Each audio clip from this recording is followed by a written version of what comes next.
দিল্লির সবচেয়ে জনপ্রিয় এবং বিখ্যাত শরবতে মোহাব্বত বা মহব্বতের শরবত এখন কিন্তু বাংলাদেশেও খুবই ভাইরাল। আর রোজার মাসে ইফতারে যদি এমন একটা শরবত থাকে ইফতারের টেবিলে, তাইলে তার কোনো কথাই নাই। কিন্তু আজকের এই শরবতে মোহাব্বত বা মহব্বতের শরবতটা আমি একটু ভিন্ন স্টাইলের করব। আসসালামু আলাইকুম, আমি সারহাজি। আজকে আসছি নতুন একটা ভিডিও নিয়ে।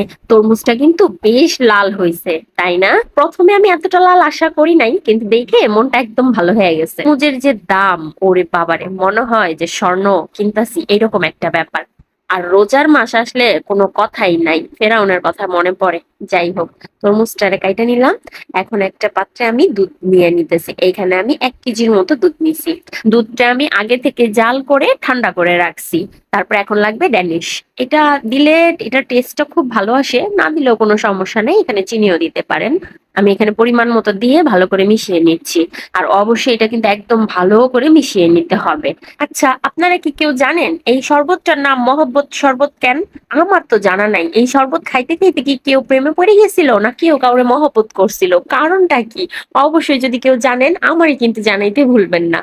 যাই হোক, আমার কাছে মিষ্টিটা একটু কম মনে হইতেছিল, এই কারণে আমি আবার চিনি অ্যাড করে ভালো করে মিশিয়ে নিতেছি।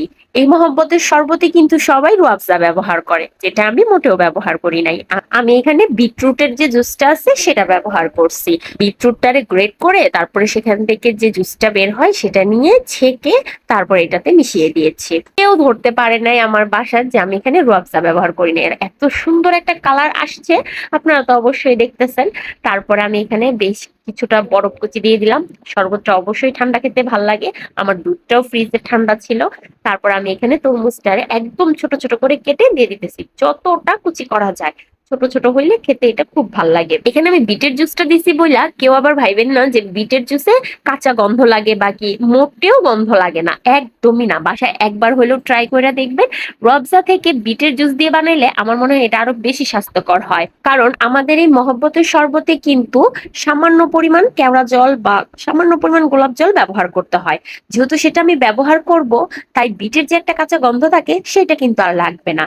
অবশ্যই বাসায় একবার ট্রাই করে দেখবেন, বিট দিয়ে দেখবেন, একদমই গন্ধ লাগছে না, খুব ভাল লাগবে।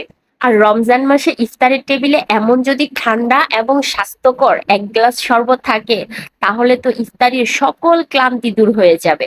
রাস্তাঘাটের সব জায়গায় শুধু দেখি এই মহব্বতের শরবত বিক্রি করতেছে।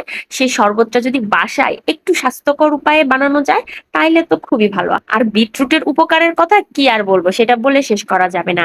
এখন এখানে আমি সামান্য পরিমাণ কেওড়া জল দিয়ে দিছি। আমার জুস কিন্তু রেডি। সরি, আমার মহব্বতের শরবত কিন্তু একদম রেডি। কেমন লাগলো আমার এই ভিন্ন স্টাইলের মহব্বতের শরবত? অবশ্যই কিন্তু জানাতে ভুলবেন না। আর এবারের রমজানে অবশ্যই কিন্তু এটা বাসায় একবার হলেও ট্রাই করবেন। আর রমজান মাসে এই মহব্বতের শরবতটা খেতে কিন্তু খুব ভাল লাগে, বিশেষ করে ইফতারে। যাই হোক, আমি এখন পরিবেশন করে উপরে কিছু তরমুজ কুচি দিয়ে ডেকোরেশন করে নিলাম। অবশ্যই সবাই এটা বাসায় ট্রাই করবেন। আর আমার ভিডিওটি যদি আপনাদের ভালো লাগে, লাইক কমেন্ট শেয়ার করে পাশে থাকবেন। আর এতক্ষণ আমাকে ধৈর্য ধরে সহ্য করার জন্য সবাইকে ধন্যবাদ।